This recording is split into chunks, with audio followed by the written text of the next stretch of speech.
Ito na ang nag-aalab na usapin sa mundo ng boxing.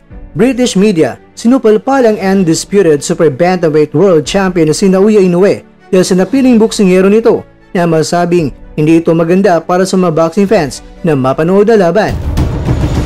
Pati ba naman ang Amerika ay sumausaw na rin at sinabihan itong si Inoue na wala pang nakaharap itong si Inoue ng world class na boksingero. Kababayan naman ni Inoue na si Tomoki Kameda nagugula na rin kung bakit ang mas pinili ng Team Inoue ay ang Koreano. Dito po galing mga kwento ang balitang ibabagi ko sa inyo. Kaya tara, kwentuhan na!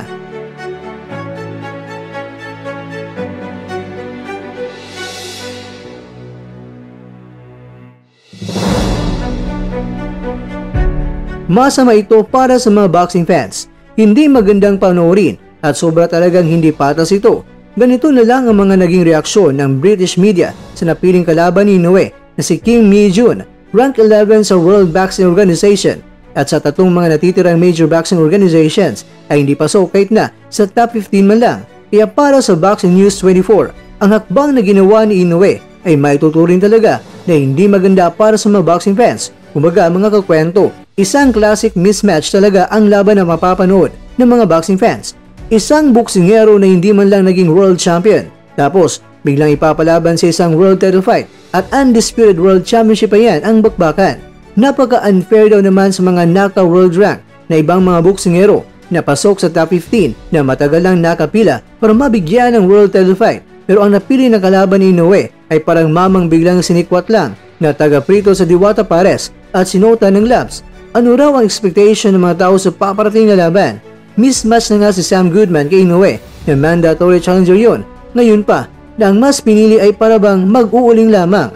Kaya hindi ito patas para sa mga boxing fans na bumili ng mahal na tiket at ganitong kalidad lang daw na boksingero ang makakalaban ni Inoue. Kaya ang nasabi nila ay talagang classic mismatch ang paparating na laban. Hindi lang ang British media ang bumanat kay Inoue mga kakwento.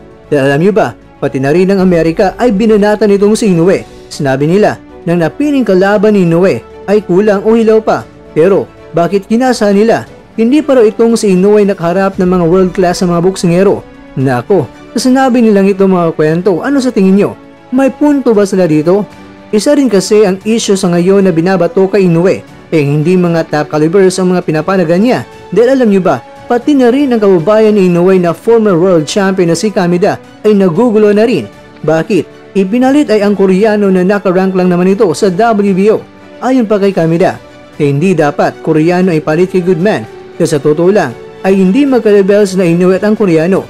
Kaya pati rin siya ay naguguluhan talaga kung ano nga bang patakaran ng apat na mga major sanctioning bodies patungkol dito. Bakit? Pinahintulutan nila ito na biglang tumalon sa boksingero na nasa WBO na ang nagbigay naman ng mandato ay ang International Boxing Federation o IBF. Kaya dapat lang talaga na ang ipalit kay Goodman ay ang IBF.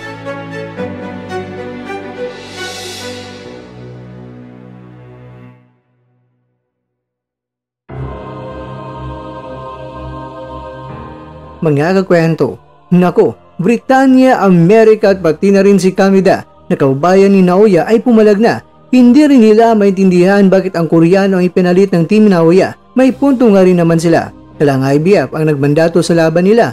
Bakit hindi kinuha ang kasunod na IBF na Randy Goodman bilang boksingero na pumangalawa?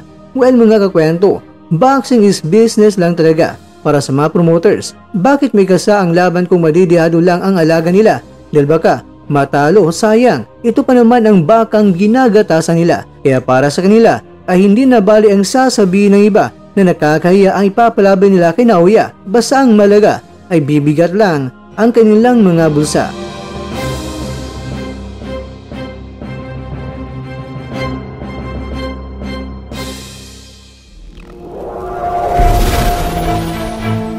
At dyan, nagtatapos ang ating kwento.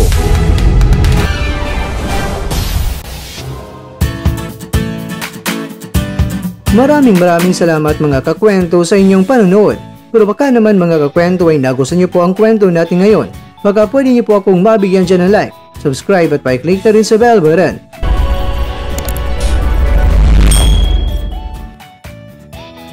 Pero bago tayo matapos mga kwento, syempre, shoutout po muna kayo dyan sa ating mga kakwento. Kay kakwentong Bonnie Chinchin, kay kakwentong Rolando Ilong, ikakwentong GS, si Maray Villosa, at ikakwentong nanonood ngayon, shoutout sa iyo dyan. Bueno, hanggang dito na po muna ang ating kwentuhan at abangan nyo na po ating susunod na video.